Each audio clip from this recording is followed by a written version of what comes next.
Dear students, welcome back. आज के lecture video में हम कंक्रीट टेक्नोलॉजी के क्वेश्चन नंबर 61 से लेकर 75 तक कवर करेंगे।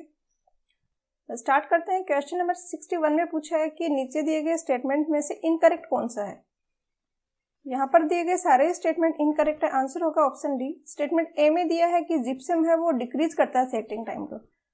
जिप्सम है वो सेटिंग टाइम को इंक्रीज करता है, फ्लैश सेट है उसको रोकता है, तो ए गलत है। बी में दिया है कि C2S है वो फर्स्ट कंपाउंड है जो कि रिएक्ट करता है वाटर के साथ में, तो C2S सबसे लास्ट में रिएक्ट करता है। जो फाइनल अल्टीमेट स्ट्रेंथ होती है वो C2S के कारण ही होती है। सी में दिया है कि बल्किंग ऑफ सैंड है वो फाइन पार्टिकल्स में लेस होगा, तो बल्किंग होता है ये पार्टिकल्स है इनके अराउंड एक वाटर की लेयर इस तरीके से होती है सरफेस पे, इसके कारण होता है। तो स्मॉल पार्टिकल्स हो गए तो सरफेस एरिया ज्यादा होगा, सरफेस एरिया ज्यादा होगा तो बल्किंग ज्यादा होगी, तो तीनों स्टेटमेंट इनकरेक्ट है। नेक्स्ट है क्वेश्चन नंबर 62। क्वेश्चन नंबर 62 में पूछा है कि पोज़ोलाना सीमेंट है वो कॉन्फिडेंस के साथ में किसके कंस्ट्रक्शन में यूज की जा सकती है। तो जो डैम्स है, मैसिव फाउंडेशन है, जो मैसिव स्ट्रक्चर है बेसिकली, वहां पर पोज़ोलाना सीमेंट या लो हीट सीमेंट यूज की जाती है। उसका रीजन ये है कि ये सेट होती है, स्लोली होती है, और जो हीट रिलीज होती है वो भी स्लो रेट पे होती है।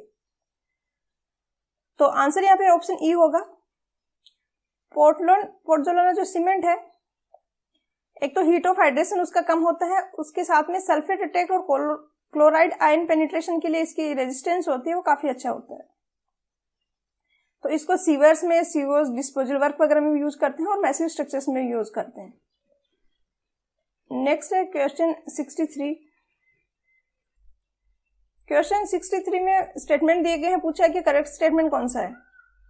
ए में दिया है कि अगर वाटर की क्वांटिटी है कंक्रीट बनाने में वो इनसफिशिएंट है तो कंक्रीट अनवर्केबल होगी, इसको हम हार्श कंक्रीट भी बोलते हैं, अनवर्केबल भी बोलते हैं।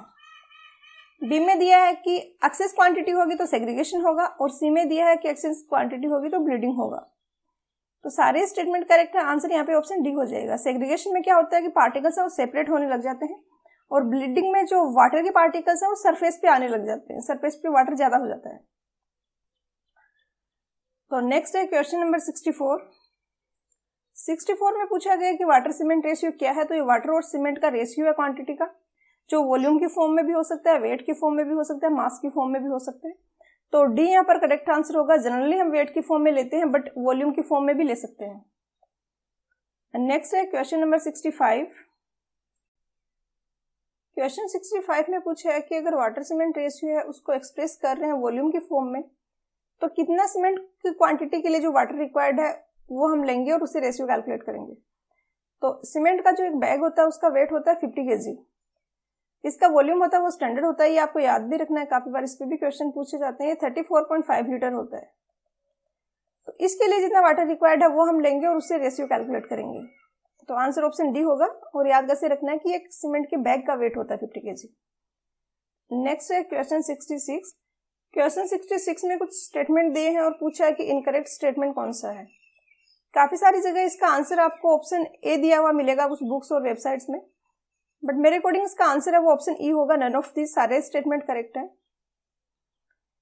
ए में दिया है कि कोई रिच मिक्स है, हायर स्ट्रेंथ होगी उसकी compare to a lean mix. Lean mix वो है जिसमें सीमेंट की क्वांटिटी है वो कम रखी गई है, और रिच मिक्स में सीमेंट ज्यादा होती है। तो रिच मिक्स की स्ट्रेंथ ज्यादा होगी अगर प्रॉपर वर्केबिलिटी है। तो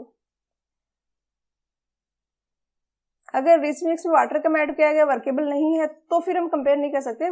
जो अमाउंट ऑफ वाटर है वो रिक्वायर्ड है प्रॉपर वर्केबिलिटी मेंटेन करने के लिए, वो होना चाहिए। बी में दिया है कि स्ट्रेंथ है वो डिक्रीज होती है अगर वाटर सीमेंट रेशियो है वो इंक्रीज किया जाए।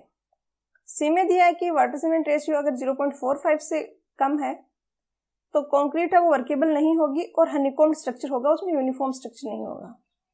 डी में दिया है कि मैकेनिकल वाइब्रेशन से अगर गुड कॉम्पेक्शन किया जाए तो स्ट्रेंथ अच्छी होगी।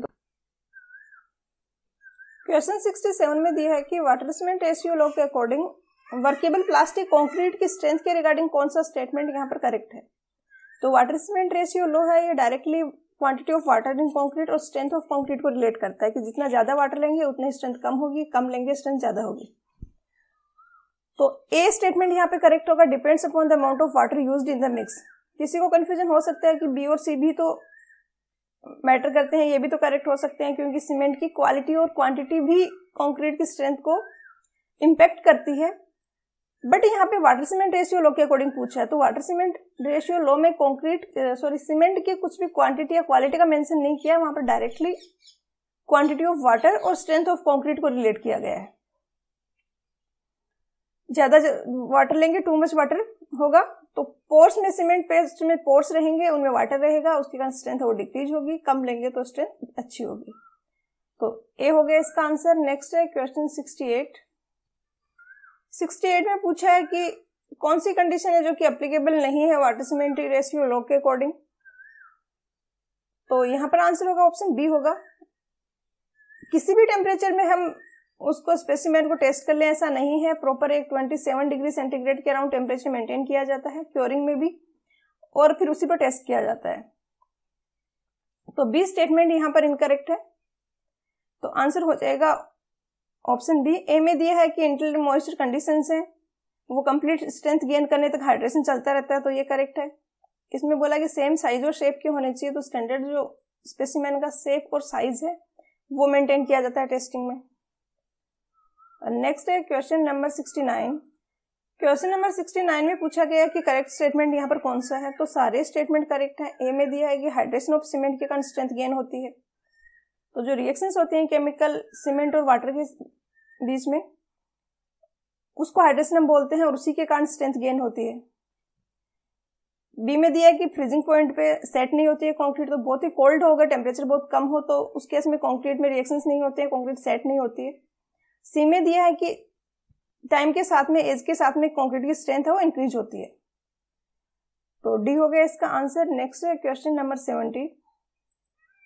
क्वेश्चन नंबर 70 में पूछा है कि मैच्योरिटी ऑफ कंक्रीट के रिगार्डिंग प्लोमैन ने जो डेटम टेम्परेचर दिया है वो कितना है। तो मैच्योरिटी है, कंसेप्ट है, इसके अकॉर्डिंग स्ट्रेंथ होती है कंक्रीट की, वो टाइम और टेम्परेचर दोनों पे डिपेंड करती है। टाइम के साथ स्ट्रेंथ गेन कैसे होता है इसके बारे में तो काफी सारा आप लोगों ने पढ़ा होगा। 7 डेज स्ट्रेंथ हम चेक करते हैं, 14 डेज करते हैं, 28 डेज करते हैं।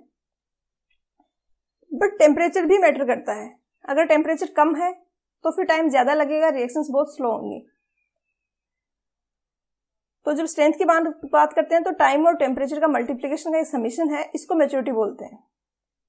अब टेम्परेचर यहाँ पे डेटम टेम्परेचर क्या लिया जाए, तो कुछ एक्सपेरिमेंट्स किए गए और उनसे पता चला कि जो कंक्रीट के, जो सीमेंट के वाटर के साथ में जो रिएक्शंस हो रहे हैं, जो हाइड्रेशन हो रहा है, वो -10 -12 डिग्री सेंटीग्रेड तक जाके बंद हो जाता है। इतने लो टेम्परेचर पे रिएक्शंस होता ही नहीं है, हाइड्रेशन होता नहीं है।